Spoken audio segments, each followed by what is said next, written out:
अस्सलाम वालेकुम व्यूवर्स, मेरा नाम है सना सिद्दीक और आप देख रहे हैं सना सिद्दीक ऑफिशियल, मेरा यूट्यूब और Facebook channel. I hope so जहाँ भी आप सब होंगे खैर आफियत से होंगे, बिल्कुल ठीक होंगे। आप सबका तहे दिल से शुक्रिया अदा करती हूँ जिन्होंने मेरी वीडियो देखने के लिए अपना ये कीमती वक्त निकाला है। आज की मैं इस वीडियो में बात करने जा रही हूँ दुआ ज़ारा केस के हवाले से। दुआ ज़ारा केस के हवाले से आपको बताती चलूँ कि 1 अगस्त यानी आज का दिन बड़ी अहमियत का हामिल था और बड़ी ख़ास जो है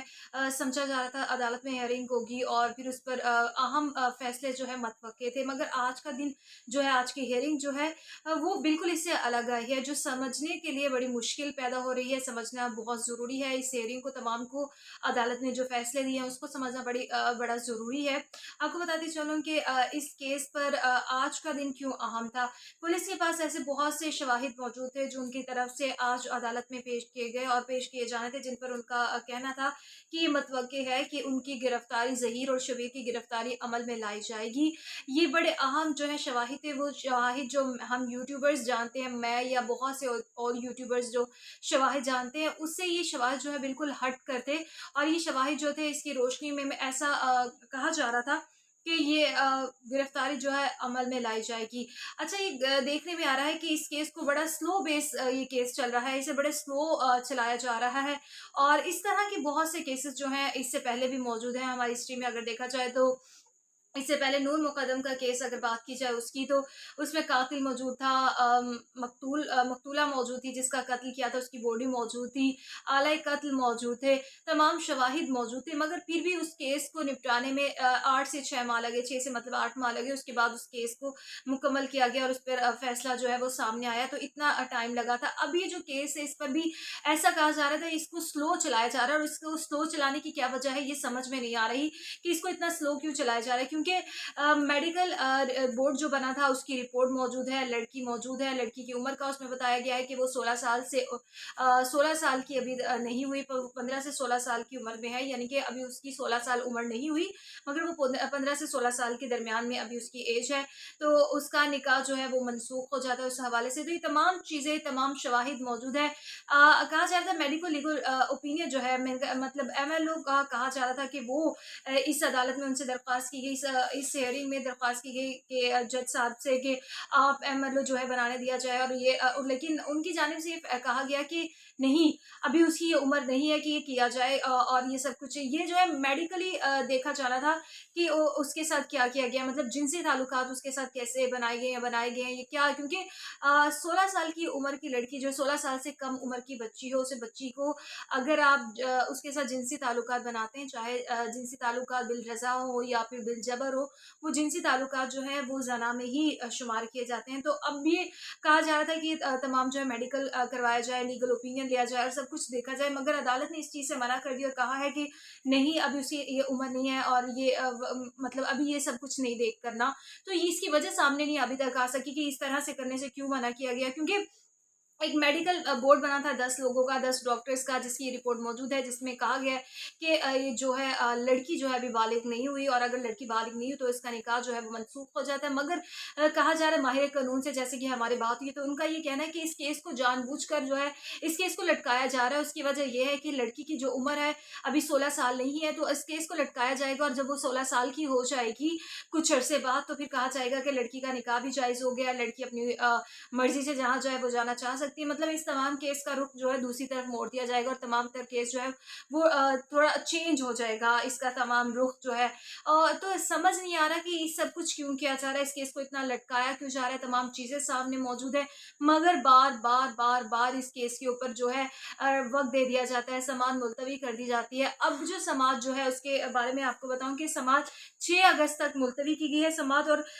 17 तारीख तक इनकी ज़मानत मंज़ूर की गई है। पहले जो ज़मानत थी वो ज़मानत इस पर चल रही थी कि हिफाज़ती ज़मानत उनकी मंज़ूर की जाती है, मगर आज की ज़मानत की बात की जाए तो ये हिफाज़ती ज़मानत नहीं थी, बल्कि इसके ऊपर मुकम्मल जो है जिरा हुई थी। जिरा जिब्रान नासी ने इस पर मुकम्मल दलाइल दिए थे, उसके बाद जो है फ़ैसला महफूज़ किया गया और उनकी मर्ज़ी के बाद ही, यानी जिब्रान नासिर की मर्ज़ी जो उनमें शामिल थी, इसमें मेहदी काज़मी की मर्ज़ी शामिल होगी, तो उसके मुताबिक जो है उसके बाद ही इनको 17 तारीख तक जो इनकी ज़मानत मंज़ूर कर ली गई है। ये चीज़ें जो है अब सामने आ रही हैं कि इनकी ज़मानत जो है वो मंज़ूर हो गई है 17 तारीख तक।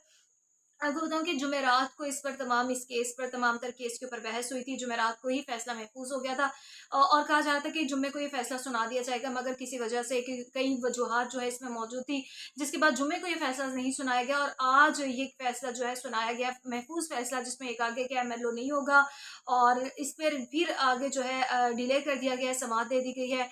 और आपको बताते चलूँ कि एवीसीसी के अंदर जो है ज़हीर मौजूद था। ज़हीर ने एवीसीसी में बैठकर कहा कि मेहदी काज़मी को बुलाया और कहा कि मेरे साथ जो है बैठकर बातचीत करें, दरमियान का कोई रास्ता निकाल लेते हैं, या इस तरह की बातें जो हैं उनकी तरफ से मेहदी काज़मी के लिए ये पैगाम पहुंचाया गया, जिसके बाद फिर ये समाअत में और फिर इसके बाद जो तमाम चीज़ें सामने आई इस पर शायद अब देखने में शायद इनके दरमियान जो है कोई चीज़ कोई डील हो गई है या किस तरह के मामला तो हैं, कुछ कहा नहीं जा सकता, मगर ये जो चीज़ है उसके बाद ही ये चीज़ सामने आई है कि जिब्रान नासिर ने जो दलाइल दी है, दलाइल देने के बाद ये कहा है कि ठीक है उनको जो है ज़मानत दे दी जाए, जिसके बाद जो है ये ज़मानत उनकी मंजूर कर ली गई है और ज़मानत जो है वो 17 तारीख तक मंजूर की गई है। ये टाइम जो है लिया जा रहा है और आज की अगर हेयरिंग की बात की जाए तो आज ये हेयरिंग जो थी इस पर तमाम लोग ये कह रहे थे और लग भी रहा था कि जो आज ही हेयरिंग है और इसके ऊपर जो है ज़हीर को गिरफ्तार कर लिया जाएगा, क्योंकि बहुत से ऐसे शवाहिद मौजूद है। जो पुलिस की तफ्तीशी अफसर ने कहा है कि अगर एमएलओ जो है आपने मुस्तरद कर दिया है, जो तमाम चीज़ें वो सामने लेकर आए थे एमएलओ के ऊपर, ये सब कुछ चीज़ें चल रही थी, उन्होंने कहा कि अगर आपने इसको मुस्तरद कर दिया तो मुझे 7 दिन का वक्त दिया जाए कि मैं अब इस पर कौन सी दफात लगाऊं, क्योंकि पहले जो है वो दफात लगाई गई थी 375 की सबसेक्शन 5 जो है इस पर लगाई गई थी और अब जो है वो जो इन्होंने जो है मुस्तरद कर दिया है ये दफ़ा, जिसके बाद अब वो दोबारा कह रहे हैं कि उन्हें 7 दिन का वक्त दिया जाए, 7 दिन के बाद वो दोबारा आएंगे और 7 दिन के बाद वो फिर बताएंगे कि उनको अब क्या दफ़ात लगानी है। अगर अब इस दफ़ात की बात की जाऊँ तो इस दफ़ात में कहा जाता है कि 16 साल की बच्ची जो है या 16 साल की कम उम्र जो बच्ची है उसके साथ जो भी जिनसी ताल्लुकात बनाए जाते हैं उसको वो जिनसी ताल्लुकात जो हैं वो ज़ना में शुमार किए जाते हैं और ये ज़ना में आते हैं। ये सब बातें की इस सेक्शन में है, मगर जब आज अदालत ने इस चीज़ को मुस्तरद कर दिया और अदालत ने कहा है कि इसके बाद इस पर बात नहीं की जाएगी, अभी उसकी उम्र नहीं है, तो फिर अब टाइम लिया गया है और टाइम लेने के बाद ये कहा गया है कि इस टाइम के बाद दोबारा 7 दिन का उनका टाइम दिया जाए, 7 दिन के बाद वो दोबारा पेश होंगे और फिर वो बताएंगे कि वो इन तमाम चीज़ों के ऊपर अब कौन सी वो दफ़ात लगाना चाहते हैं। तो ये तमाम चीज़ें जो हैं आज दुआ ज़ारा केस के ऊपर हुई हैं, जो कि समझ से बिल्कुल डिफरेंट है, मतलब जो चीज़ें हम एक्सपेक्ट कर रहे थे ये बिल्कुल उससे डिफरेंट हुआ है। हम सोच रहे थे कि शायद ज़हीर की गिरफ्तारी अमल में लाई जाएगी, ज़हीर को गिरफ्तार कर लिया जाएगा, लेकिन ये जो अब हेयरिंग हुई है इसमें अब तमाम चीज़ें जो है वो बिल्कुल डिफरेंट हो गई हैं और इस केस को जो है वो लटकाया जा रहा है, इसको डिले किया जा रहा है और इसको लेट करने की क्या वजह है, इसको डिले करने की क्या वजह है, इस पे लोग ये कह रहे हैं कि ये मुमकिन ये है कि उसकी उम्र का जो है वेट किया जा रहा है कि जब वो 16 साल की हो जाएगी तो 16 साल के बाद जो है उसका निकाह भी क्योंकि जायज़ हो जाता है, वो अपनी मर्जी से जा सकती है। तो ये तमाम चीज़ें इसके बाद सामने आएगी, लेकिन देखना ये है, अभी ये केस चल रहा है, इसमें अभी समाअतें दोबारा होंगी और देखेंगे इस केस का फैसला क्या आता है। क्या आएगा इसका फैसला, उस हवाले से मैं आपको बताऊंगी, मैं लम्हा लम्हा आपको इस पर हवाले से गाहे बगाहे अपडेट करती रहूंगी। एंड पर आपसे एक बार गुजारिश जरूर करूंगी कि मेरा यूट्यूब चैनल सना सदीक ऑफिशियल इसको सब्सक्राइब करें और मेरा फेसबुक पेज सना सदीक इसको ज़रूर फॉलो करें। बहुत शुक्रिया।